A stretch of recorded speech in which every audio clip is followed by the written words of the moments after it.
Assalamualaikum warahmatullahi wabarakatuh. Bismillahirrahmanirrahim. Alhamdulillahirabbil alamin. Allahumma sholli ala sayyidina Muhammadin wa ala ali sayyidina Muhammad. Perkenalkan, nama saya Ahmad Zainul Hakim. Saya berasal dari prodi S1 Informatika Telkom University Purwokerto dengan NIM 1090825300001. Seperti yang kita ketahui bahwasanya Al-Quran adalah kitab suci umat muslim. Al-Quran ini diturunkan oleh Allah Subhanahu wa Ta'ala kepada Nabi Muhammad SAW melalui perantara malaikat Jibril. Al-Quran ini diturunkan secara berangsur-angsur selama 22 tahun, 2 bulan, dan 22 hari. Al-Quran ini diturunkan sebagai pedoman hidup dan petunjuk bagi umat manusia.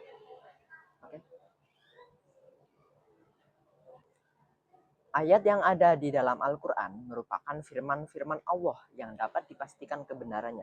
Allah berfirman dalam Quran surat Al-Baqarah ayat 2. Bismillahirrahmanirrahim.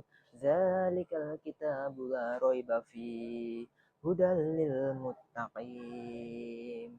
Artinya, kitab Al-Quran ini tidak ada keraguan padanya, petunjuk bagi mereka yang bertakwa. Ayat ini menegaskan dengan sangat kuat bahwa Al-Quran adalah kebenaran yang mutlak. Terdapat banyak ayat yang mendorong manusia untuk berpikir, meneliti, dan merenungkan akan alam semesta dan ciptaan Allah. Sampai saat ini, banyak sekali peneliti, baik peneliti muslim maupun non-muslim, yang telah meneliti kebenaran dari Al-Quran itu sendiri. Seperti yang kita ketahui, Al-Quran diturunkan 1400 tahun yang lalu. Dan berbeda dengan kitab-kitab yang lainnya, Al-Quran tidak ada perubahan satu huruf pun dalam isinya. Apabila nih kita bandingkan Al-Quran yang sekarang dengan Al-Quran 100 tahun yang lalu atau 200 tahun yang lalu, itu isinya akan tetap sama. Tidak ada perubahan, bahkan satu huruf pun di dalam Al-Quran. Hal ini membuktikan bahwa Allah sendiri yang telah menjaga Al-Quran secara langsung. Kita hidup di era yang serba canggih, di teknologi yang sangat canggih dan sangat bebas. Nah, bebas itu apa sih? Bebas ini yang saya masukkan adalah artinya segala informasi bisa kita dapatkan dengan mudah. Segala sesuatu yang terjadi di belahan dunia, kita dapat mengetahuinya tanpa harus repot-repot untuk datang ke sana dan kemari. Dan yang paling canggih di antara itu semua, informasi tersebut bersifat bebas, yang artinya bisa diakses oleh siapa saja tanpa memedulikan siapa mereka, apa jenis kelaminnya, berapa umurnya, dan tempat tinggal mereka itu di mana.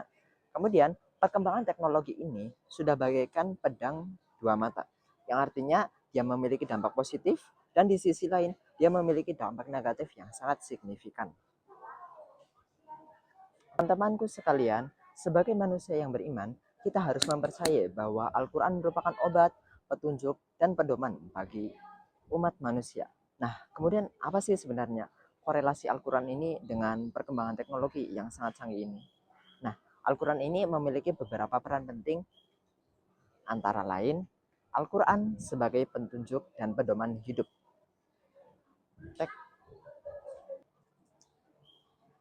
Yang pertama adalah Al-Quran sebagai petunjuk dan pedoman hidup.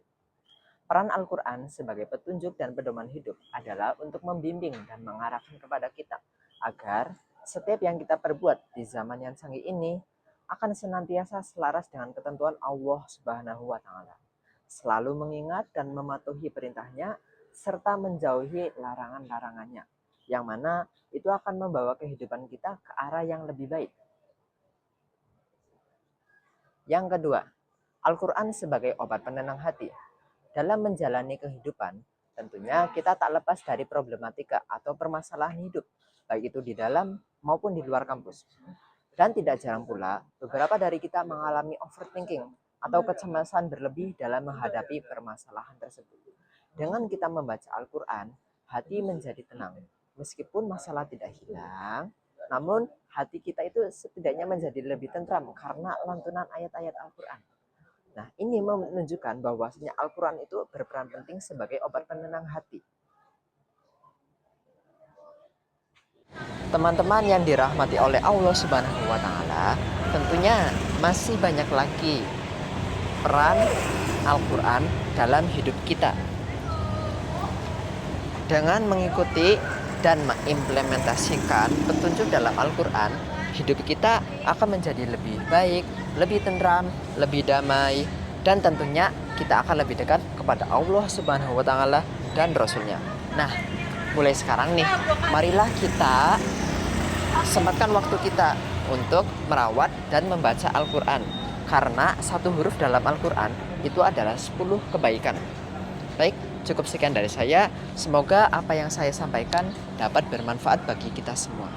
Wabillahi taufiq wal hidayah. Wassalamualaikum warahmatullahi wabarakatuh.